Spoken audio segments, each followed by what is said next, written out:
And I want to start and go straight away to a number of remarks I saw in the English version. I acknowledge that this bill is based on the new Criminal Procedure Code and the revised Penal Code. In that regard, Mr. Speaker, I have a few problems. The Minister of State in charge of Justice and Keeper of the Seals, responding to the trial of religious authorities, explained that these proceedings were through a direct summons. We also know that a direct summons must be prosecuted by the State Council, otherwise it does not prosper. Mr. Minister, and you know what the two religious organizations mean for us.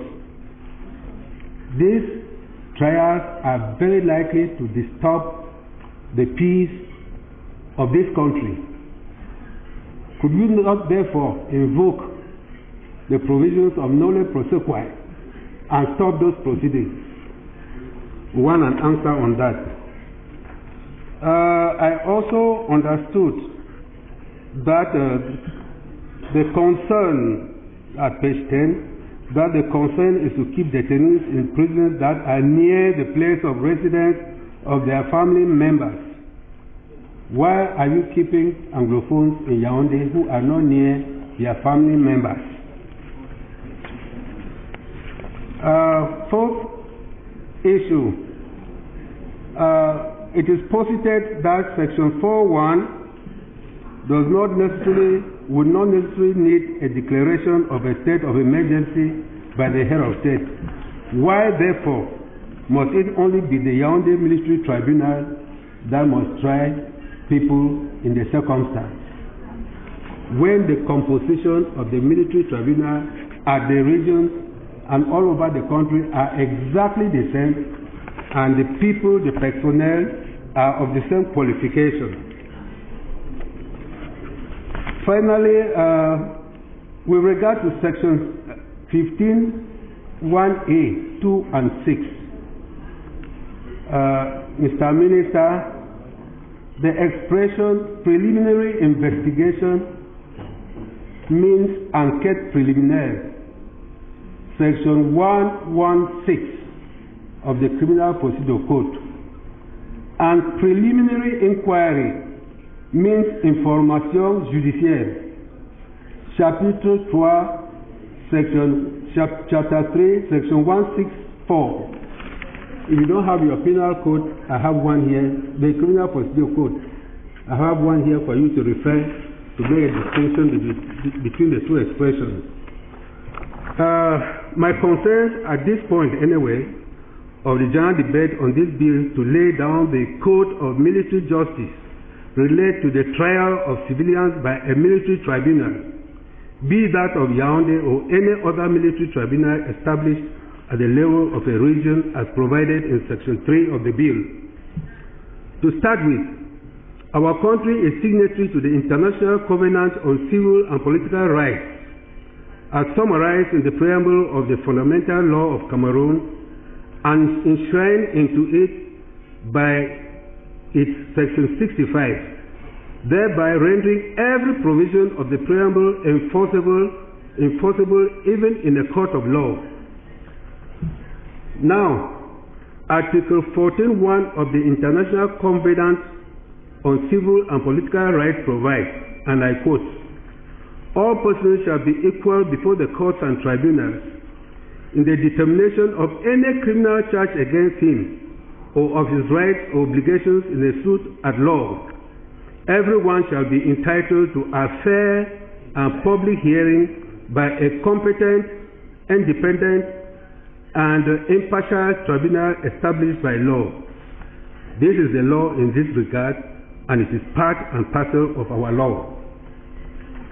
The United Nations Human Rights Committee, General Comment number 32 of 23rd August 2007, in its paragraph 22 states that The provisions of Article 14 of the International Civil and Political Rights apply to all courts and tribunals within the scope of the article, whether ordinary or specialized, civilian or military.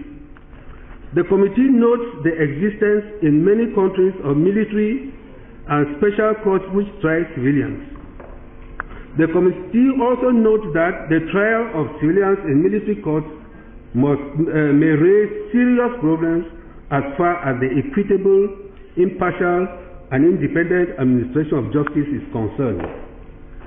Trials of civilians by military courts should be exceptional, that is, limited to cases where the state party can show that resorting to such trials is necessary and justified by objective and serious reasons, and where with regard to the specific class of individuals and offenses at issue, the regular civilian courts are unable to undertake the trials. It is incumbent on the minister or ministers, two of you, and on behalf of the government of Cameroon, that trials of civilians before military courts be justified, and it is their duty to demonstrate that the regular civilian courts are unable to undertake the trials or are inadequate to the task, and therefore that recourse to military courts is unavoidable. This is what we expect you to demonstrate to this August House today, that the civilians who are tried in military courts is because our ordinary courts are incompetent, incapable to try them.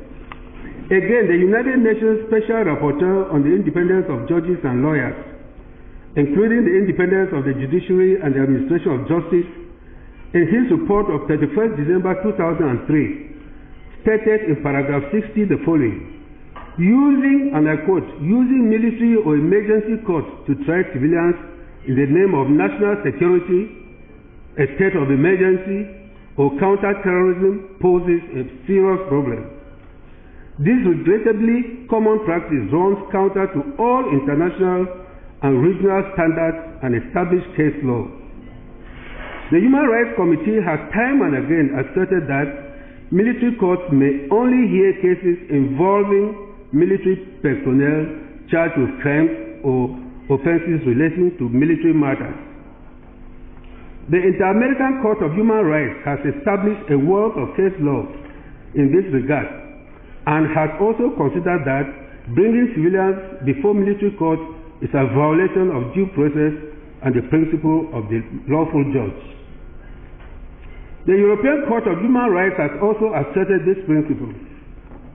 The African Commission on Human and People's Rights has held that the trial of civilians by military courts is contrary to Articles 6 and 7 of the African Charter and the basic principles on the independence of the judiciary. Furthermore, according to the principles and guidelines on the right to a fair trial and legal assistance in Africa of 2003, Principle G, having as heading right of civilians not to be tried by military court states: A, the only purpose of military courts shall be to determine offenses of a purely military nature committed by military personnel. B, while exercising this function, military courts are required to respect fair trial standards enunciated in the African Charter and in these guidelines. C, military courts should not in any circumstances whatsoever have jurisdiction over civilians. In the light of the foregoing, where are you taking our country, Cameroon, to, Mr. Ministers? Are we a member of the United Nations?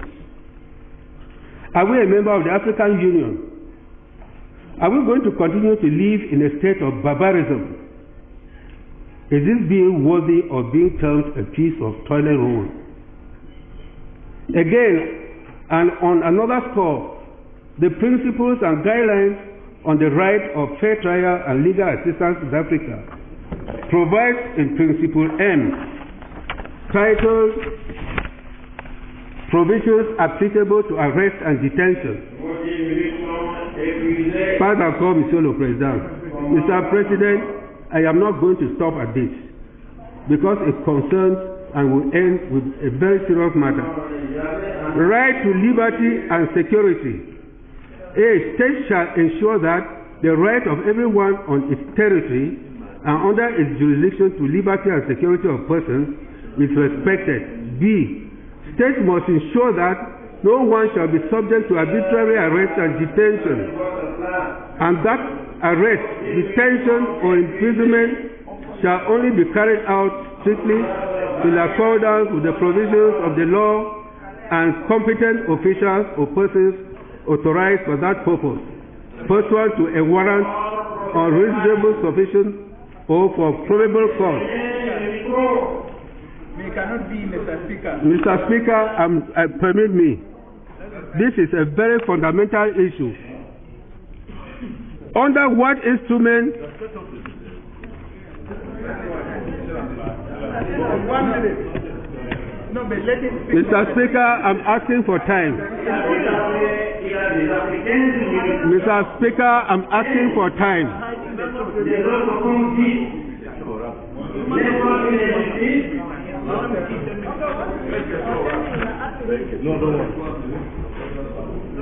Mr. Speaker, it is unfair. I'll come back. If you are not polite to do that. Which states that the names of members of the National Assembly who request the floor shall be listed in the order in which the requests are made. They may relinquish their turn to speak to one of their fellow members or reverse the order in which they are listed. Mr. Speaker, sir, in view of the importance of this bill and the fact that it was not sent to the Constitutional Laws Committee for an advisory opinion, in view of the fact also that we're just giving the report now during this plenary, I had 5 points to give, but I would like to relinquish my position to my honorable friend, Honorable Barrister Mbanda, to come and continue what you wanted to say. And if my 5 minutes don't end, I will then take over from him. If it is acceptable to you, right, Honorable Speaker, that's the law, and so that's what I'm doing. I'll stand by. If the 5 minutes, if the 10 minutes are not through,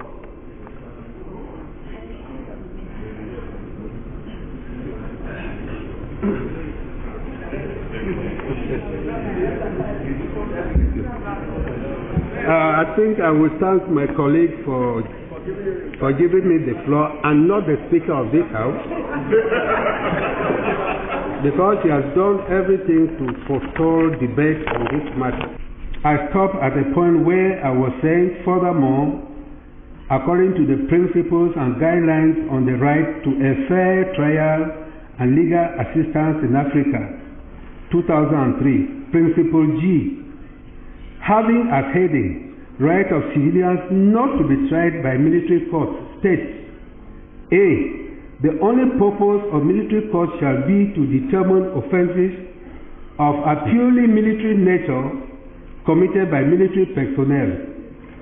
B, while exercising this function, military courts are required to respect fair trial standards enunciated in the African Charter and in these guidelines. C, military courts should not in any circumstances whatsoever have jurisdiction over civilians. In the light of the foregoing, where are you taking our country, Cameroon, to? Are we a member of the United Nations? Are we a member of the African Union? Are we going to continue to live in a state of barbarism? Is this being worthy of anything? Again, and on another score, the principles and guidelines on the right of fair trial and legal assistance in Africa provide in Principle M, titled Provisions Applicable to Arrest and Detention. Title 1, Right to Liberty and Security. A. States shall ensure that the right of everyone on its territory and under his jurisdiction to liberty and security of person is respected. B. States must ensure that no one shall be subject to arbitrary arrest and detention, and that arrest, detention, or imprisonment shall only be carried out strictly in accordance with the provisions of the law and by competent officials or persons authorized for that purpose, pursuant to a warrant or reasonable suspicion or for probable cause. Under what instrument, Mr. Minister of Defense, international, local, or even national, are you therefore abducting civilians from the northwest and southwest regions and ferrying them to Yaoundé to be tried by a military tribunal? I say so because of all the over 85 citizens of the northwest and southwest regions whom you have abducted and kept in the jails of Yaoundé, that is in the Konenge High Security Prison. Instead, none has revealed to us that he or she was presented an arrest warrant signed by the competent official as provided by the Criminal Procedure Code. And to the Minister of to our Justice Minister, in what way did your ordinary courts or the judiciary fail you to the extent that you have had to abdicate in favor of a military tribunal the functions that, by the laws of Cameroon and the international arena, appertain to this court and the judiciary? I believe that if adequate answers are provided to the varying questions I have posed, and having regard to all that I have presented so far, we will certainly be called upon to revisit the content of Section 8 of this bill, which concerns the competence of the military tribunal. We would also be asking the Minister of Defense to go to Konenge High Security Prison and to set and take back the northwest and southwest regions all the people held in captivity. This would constitute a demonstration that we are a law-abiding nation, that we are a country that respects the rule of law, and that the breaking of Cameroon into two distinct countries should be taken off the agenda. Else, the people of the northwest and southwest regions have more than enough evidence and justification to exercise their inherent right to self-determination. They cannot sit by and face total annihilation and extinction. We await your answers.